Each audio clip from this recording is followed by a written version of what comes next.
Je suis Raymond Vézina, historien spécialisé en études des arts et j'ai le plaisir de vous présenter notre dernier ouvrage qui traite de la famille Vézina-Giasson dans la région de Lillette, Cap-Saint-Ignace, Montmagny, Québec.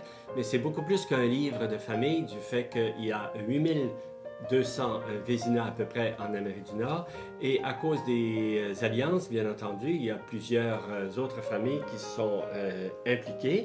Et pour arriver à faire un volume historique, il fallait bien entendu remonter très loin. Alors, on couvre 4 siècles. Ensuite, ici au Québec, on a la chance d'avoir les recensements qui ont été faits. Là, ici, je vous présente le premier recensement en 1666 qui a été publié par Benjamin Sulte, mais étudié plusieurs fois ensuite par Trudel notamment. Alors ces registres sont extrêmement précieux parce qu'ils nous donnent le nom, l'âge, le père, la mère, les enfants et même parfois les bestiaux. Et notre volume comporte, on pourrait dire, 3 parties.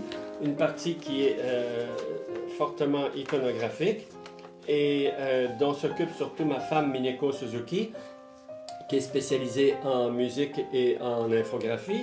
Alors, elle traite les photos avec Photoshop, elle fait la mise en page, elle fait la lecture des documents, les corrections, ce qui nous permet d'avoir donc l'iconographie, des documents originaux transcrits pour la première fois, et l'histoire de la vie quotidienne à diverses époques dans la campagne rurale du Québec, Cap-Saint-Ignace, Montmagny, Lillette, du 17e siècle jusqu'à aujourd'hui, puisque toutes les familles vivaient à peu près de la même façon. Alors en faisant un volume sur une famille, on parle en même temps de la façon de vivre de la plupart des familles du Québec rural.